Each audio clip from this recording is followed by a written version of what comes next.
What's going on, you guys? Yes, it's late if you're catching this live. And I apologize in advance if this turns out to be a total shit show. It's been a 22 hours from you know what.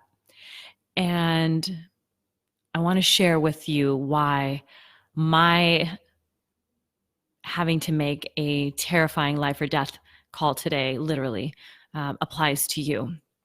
And so if you are coming in live, type in hashtag live. If you're coming in on the replay, type in hashtag replay so we can get this out to more people in the industry. Because what I'm about to talk to you about right now, when you get it, see, there's one thing to understand something conceptually. There's another thing to truly get it. And when you get it, you become it. When you get something, you become that thing and it becomes a part of you. So I am going to share something with you right now. And if you didn't see yesterday's training on the first key to what's the topic for today? How to have your end the year on fire, and whatever the topic is.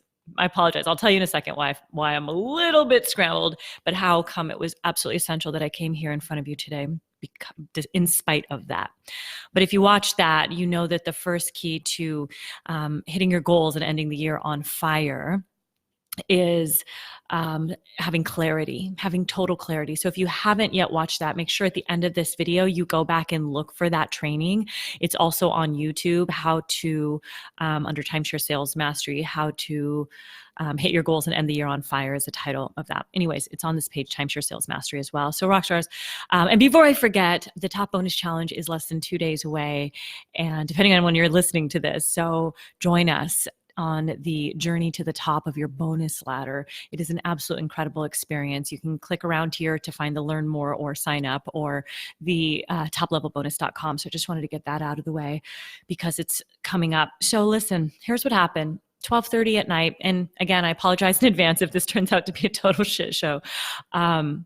There's a lot of emotion right now, and where most people would want to hide, in my past self, my smaller self would have wanted to hide, I am not hiding right now.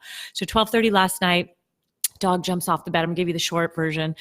Dog jumps off the bed and I wake up because I just barely got to sleep, hadn't really slept in 24 hours, and I'm still jet lagged. I'm working crazy hours trying to get this challenge, and all kinds of stuff in place.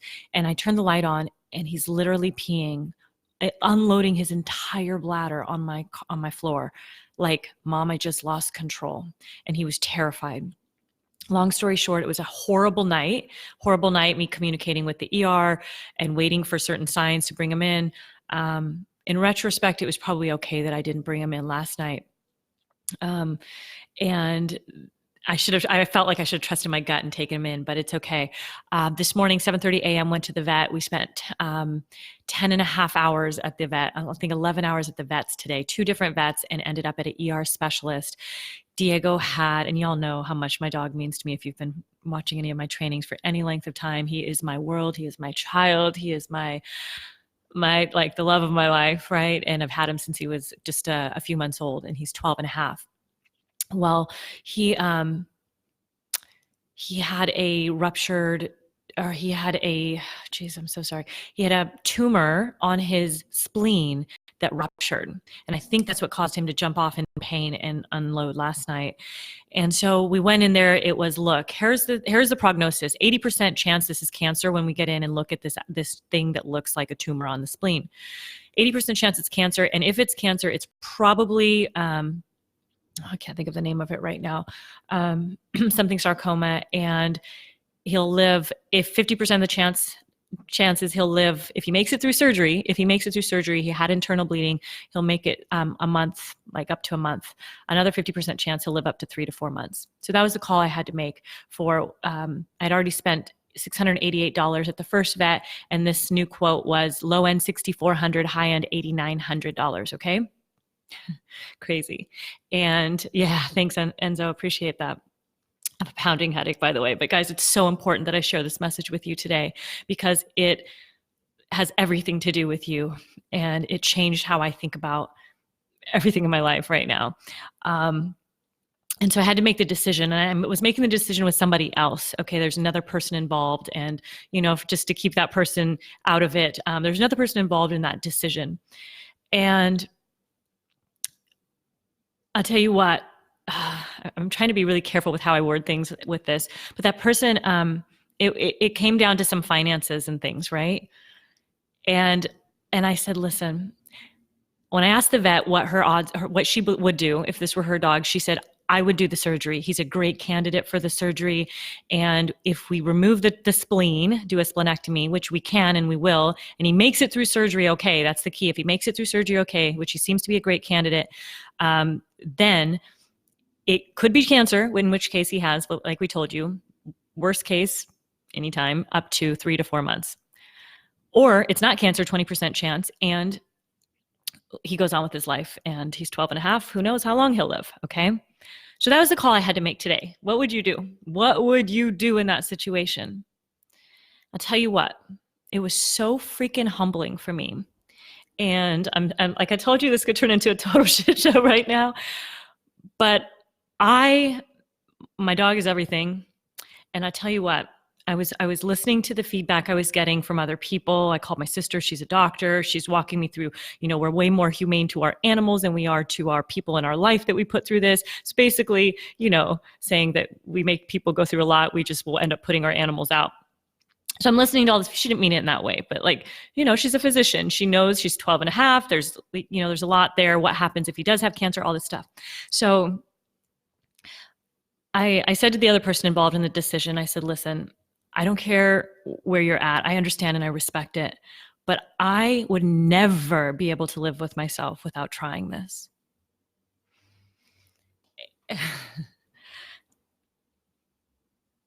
And, excuse me.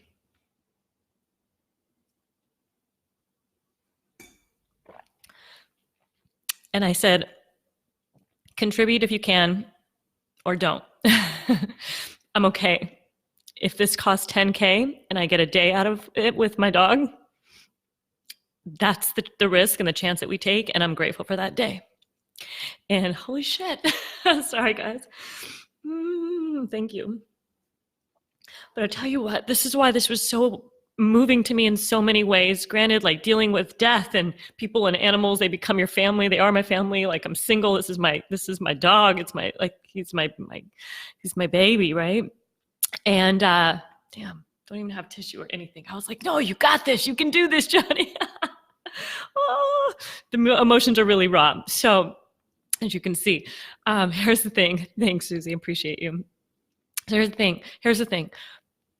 How many people could make the decision to save their animal in that moment?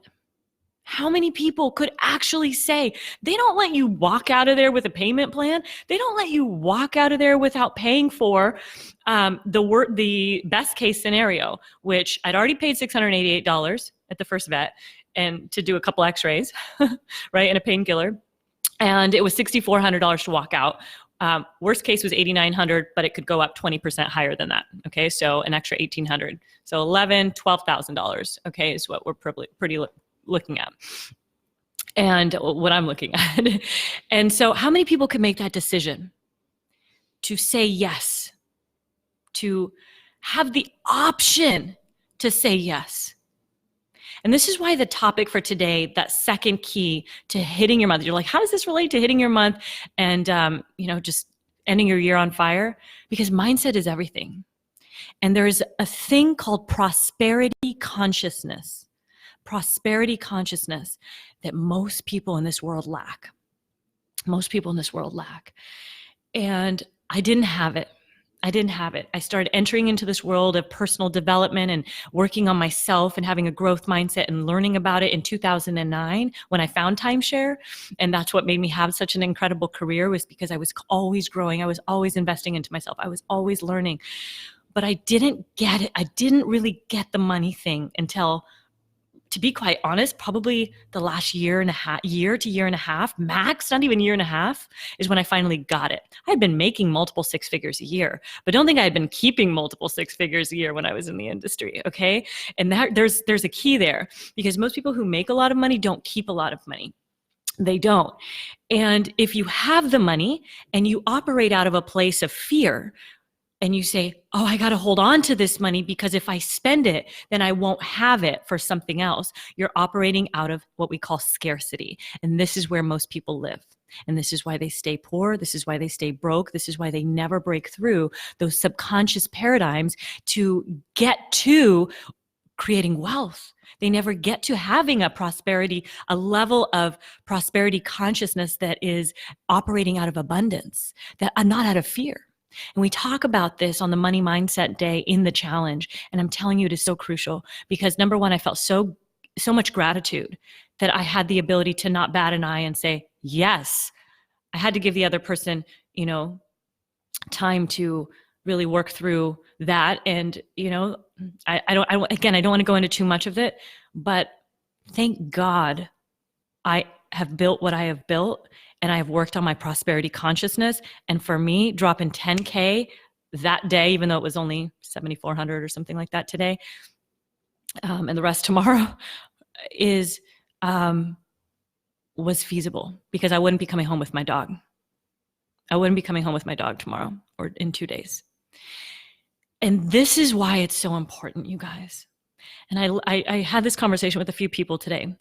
Why do we build the lives that we want to build? Why do we create the multiple six figures if you're already there or if you want to get there? Why would you do that when it came down to the moment of saving the thing or the person, the being that you love the most, or one of the beings that are the closest to you, that you can't do that or you won't do that?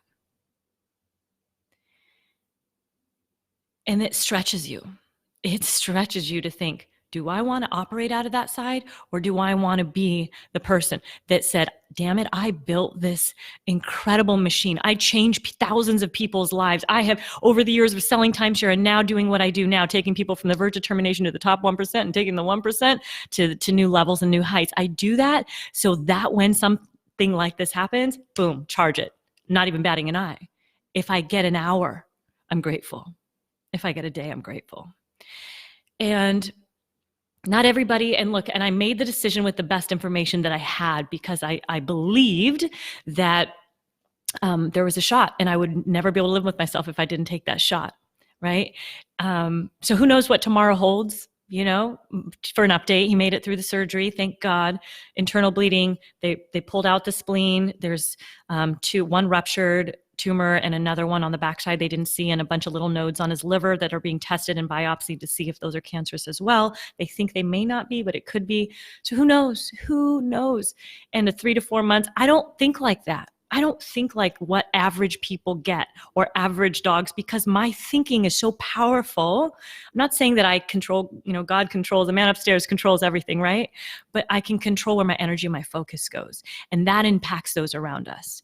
And the past 24 hours almost now, I have been so testing myself to stay in my peace, to just be at peace, to not get overly emotional, but to stay in my peace. And so for whoever that helps, I hope that it does. But my question to you is this, where is your level of prosperity consciousness?